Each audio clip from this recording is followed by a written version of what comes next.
Gay dating can be a lot like gardening. With water and soil, you can either nurture something very beautiful or else end up with mud. Days of Fables, it's the tea, it's the show. Lessons in love with a fabulous glow. Welcome back to Gaysop's Fables, where we talk about gay psychology, gay culture, and beautiful gay idiots. I'm Matt, a fellow gay idiot, and I write stories and talk about lots of gay stuff. On this channel, I read an original tale and discuss the concepts behind it, and then the following week, I give some tips. Today, we're talking about the difference between nurturing a new connection and drowning it with gay anxiety. Because sometimes your sapling needs a little affection sprinkle, not an emotional monsoon. Let's read The Tree. There once was a gay who loved to garden, but truthfully he was more fixated on the idea of having a garden than any knowledge or skill in how to grow a garden. Each weekend he would go to the garden store and browse the variety of plants. Some loved the shade, some loved the sun, some bloomed with a variety of colourful flowers. Others were more discreet. He would walk up and down the rows, looking at the plants and imagining how they would be fully grown in his garden. He would imagine himself sitting among them on a warm summer's evening, slimline tonic and gin in hand.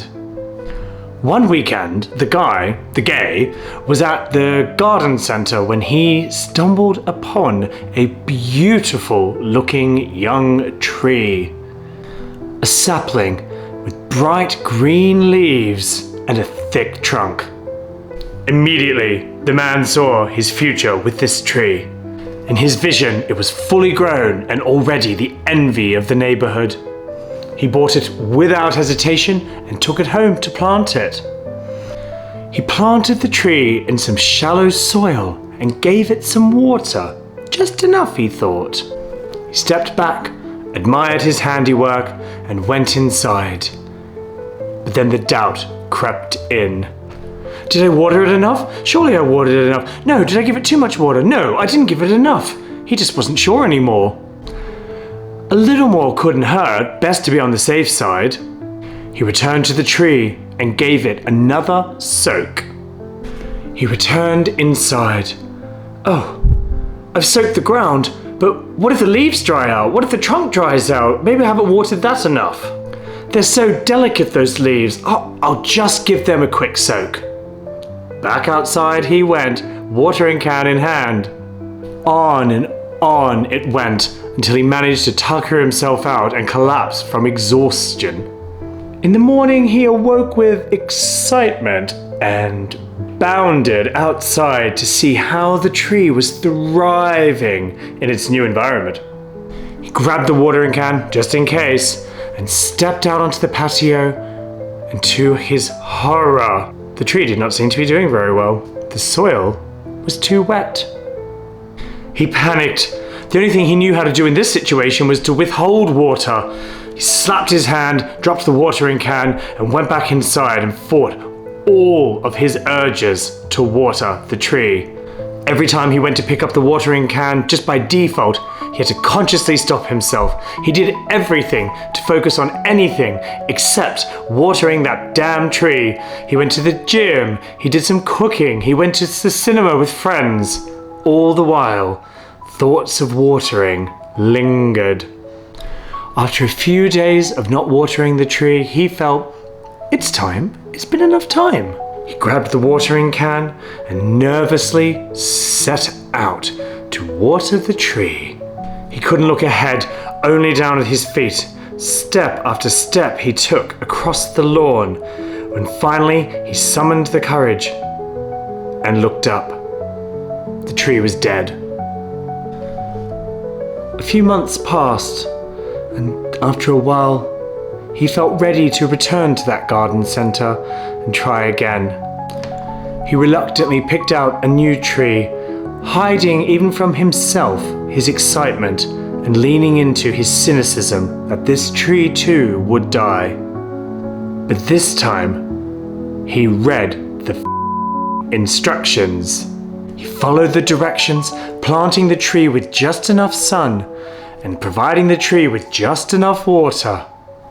And with enough care, space, and nourishment, the roots started to run deep. I think it's pretty obvious what the moral of this story is. If you don't have a green thumb, get AstroTurf. Thank you. This week's story has a profoundly arboreous moral. Flood a new tree and its roots rot. Neglect it and it withers.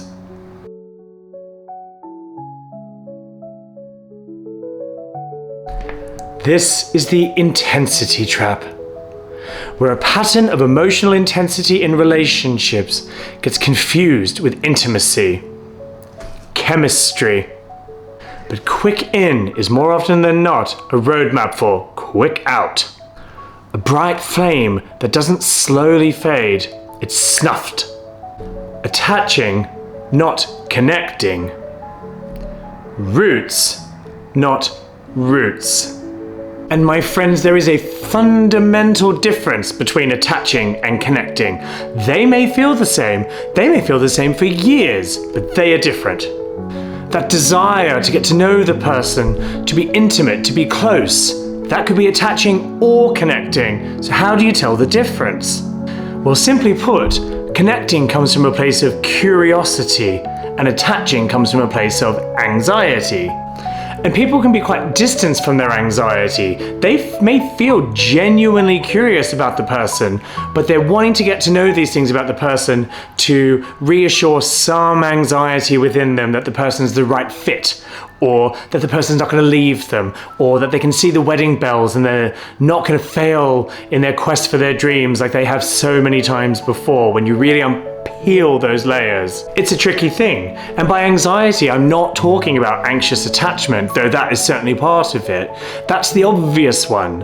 Avoidant attachment and avoidant behaviors are also rooted in anxiety, and anxiety for closeness, and anxiety for feeling that the person that you're with is an obligation or a burden or relying on you.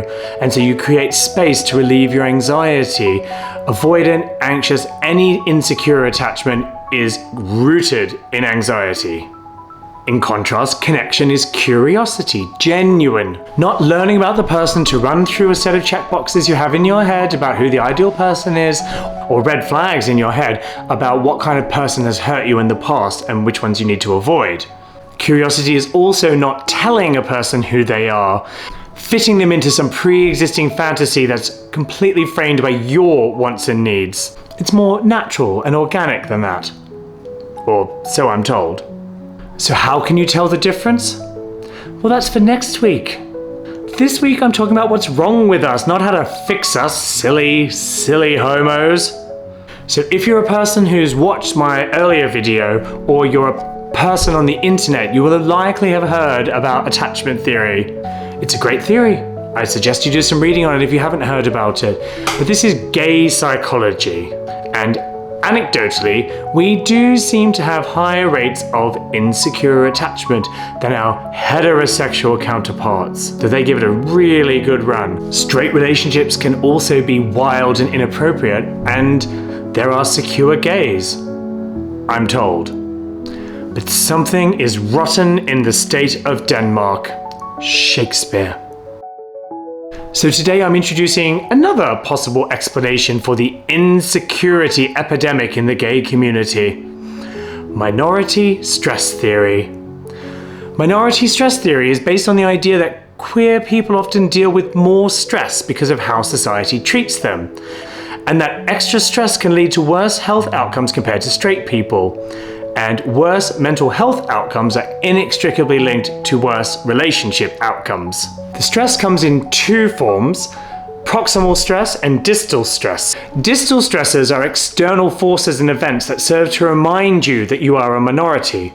Proximal stressors are the internalized processes such as stigma, concealing our identity, and worrying about how we will be perceived. So there is the stress of actually being bullied and rejected and abused, and there's the stress of the threat of being bullied, rejected, or abused.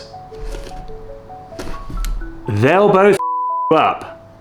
Even if you come out and your friends and family are totally cool with it, that 10 years you spent, or more, let's say 10 years you spent worrying about it, will do damage. It's a form of trauma. It's a form of compound stress. The dread takes a psychological toll. The catastrophizing takes a psychological toll. We overthink, we avoid, we drink, we're hypervigilant to rejection. And make no mistake, dating is all about the threat of rejection. Some people avoid rejection by avoiding dating.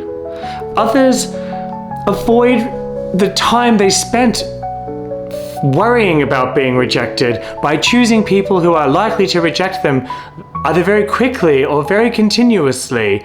They are concerned with the uncertainty of rejection more than the experience of rejection itself, of which they're very familiar. They'll pick inappropriate people and make that uncertainty a certainty in rapid time. And finally, some people try and avoid rejection by rushing things in a relationship. They skip the messy parts and try to be boyfriends very, very quickly. They feign intimacy, or maybe that's what intimacy is to them, but they skip important steps. They skip over that part where you might not be with one another, and in my experience, bring about their own rejection that way. So on that somber note, yes, there are things that you can do to help manage minority stress in relationships, but you'll have to join me next week to find out. Try and manage those feelings of uncertainty in between. Do like and subscribe if you haven't already. It really does do a lot for me to support the channel growing and getting these messages out there. Thank you so much for watching, genuinely. And I'll see you next week when we talk about how to manage these feelings of rushing or taking space. Thank you so much. See you next week. It's the show.